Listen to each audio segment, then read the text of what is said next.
उपाध्यक्ष कालिका चौधरी उत्तर प्रदेश। आज संविधान, आज बाबा साहब का संविधान खतरा में है। आज केंद्र सरकार जो है ये उद्योगपतियों की सरकार है। ये सब गरीब का पैसा लूटकर उद्योगपतियों को देने का काम कर रहे हैं। भ्रष्टाचार चरम सीमा पर है। कहीं बेरोजगारों को रोजगार नहीं, मजदूरों को मजदूरी नहीं, सारी कंपनियां बंद कर दी गई।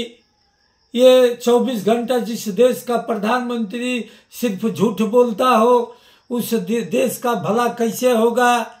जिस देश का प्रधानमंत्री जातवाद का काम करता है, जो आरएसएस वाले हैं, ये मनुवाद व्यवस्था लाना चाहते हैं।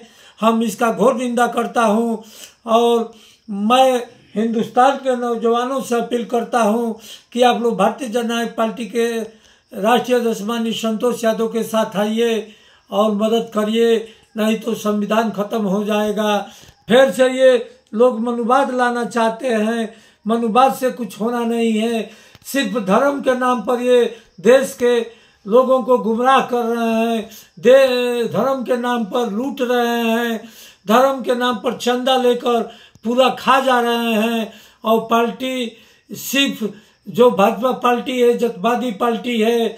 आज देखिए हमारे किसानों पर, जो भारत के किसान हैं, कुछ पंजाब और हरियाणा के किसान हैं, पश्चिम उत्तर प्रदेश के किसान हैं, सारे हिंदुस्तान के किसान हैं। उन लोगों पर गोला छोड़ा जा रहा है, आंसू गैस का गोला छोड़ा जा रहा है।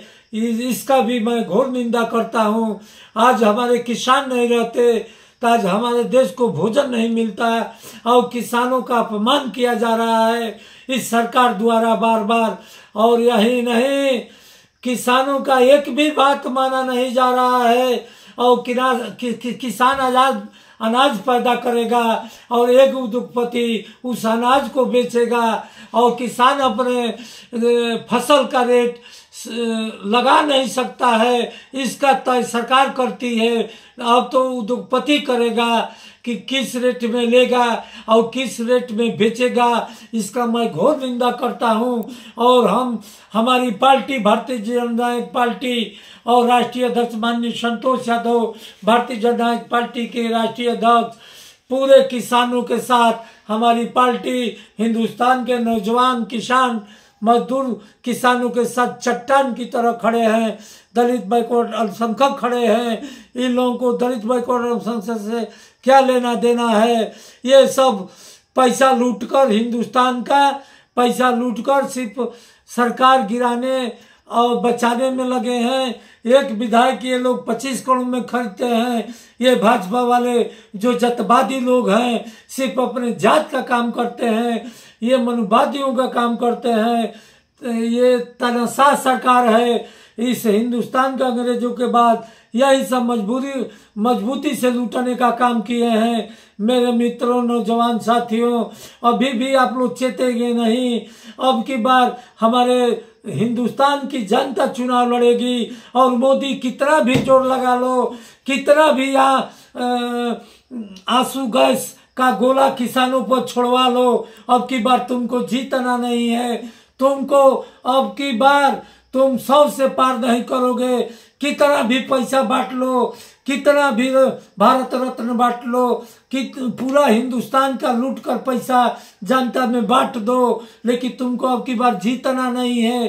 कितना भी जोर लगा लो। आज हमारे देश का दुर्भाग्य है कि किसानों को आंसू गैस का गोला छोड़ा जा रहा है और दीवार खड़ी की जा रही है रास्ते में। किसान अपनी बात न करें।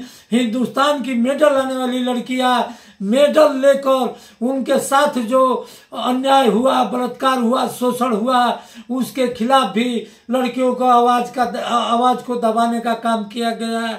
और असम में निंगा लड़की को नचाया गया, दिल्ली में दंगा कराया गया।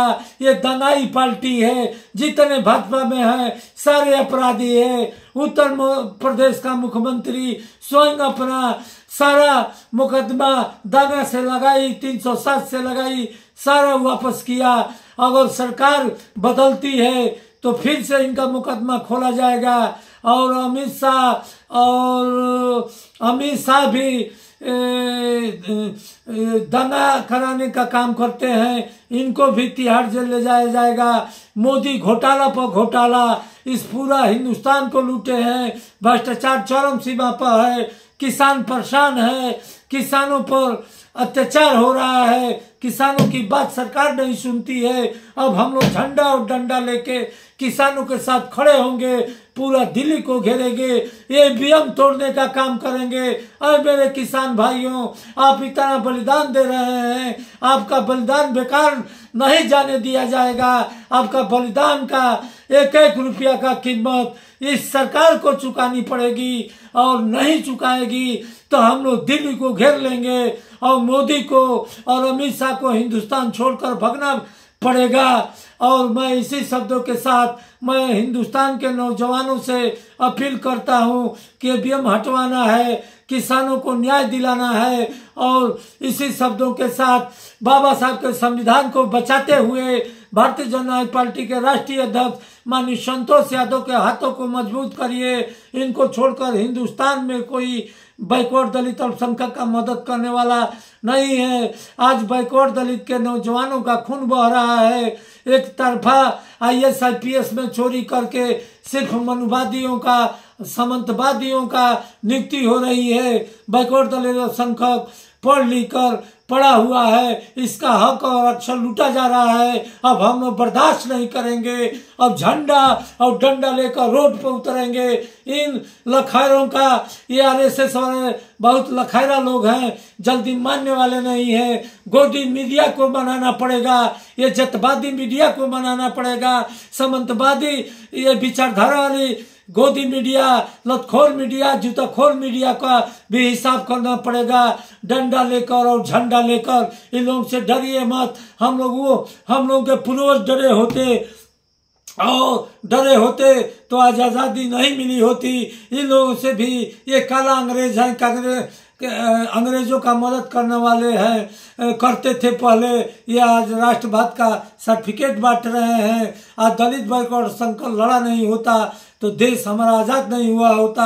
आज भी दलित बैकवर्ड गुलाम मानसिकता में जी रहा है। आप धर्म से दूर होइए। धर्म से कुछ नहीं मिलना है। बाबा साहब के संविधान हम लोगों के लिए भगवान बाबा साहब हैं और संविधान ही हम लोगों का सब कुछ है।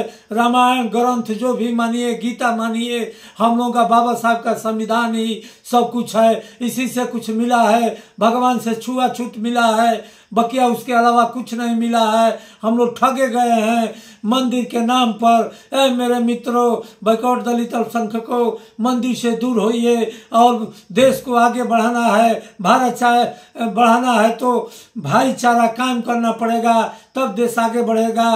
किसानों को न्याय देना पड़ेगा। इसी शब्दों के साथ मैं हिंदुस्तान के नौजवानों से अपील करता हूँ, छात्रों से अपील करता हूँ, किसानों से अपील करता हूँ, मजदूरों से अपील करता हूँ कि माननीय संतोष यादव को, भारतीय जनता पार्टी के राष्ट्रीय अध्यक्ष माननीय संतोष यादव के हाथों को मजबूत करिए। जो RTP लेके आए हैं, RTP लागू कराइए। कोई नेता झूठ बोलेगा तो जेल जाएगा और उसकी सदस्यता समाप्त हो जाएगी RTP के तहत। और जो भी अधिकारी IAS IPS सामंतवादी विचारधारा के जात पात करेगा, जज भी जात पात करेगा, वो भी उसका भी नौकरी जाएगी, वो जेल जाएगा RTP के तहत। इसी शब्दों के साथ जय हिंद, जय भारत, जय भारतीय जनता पार्टी, जय भीम।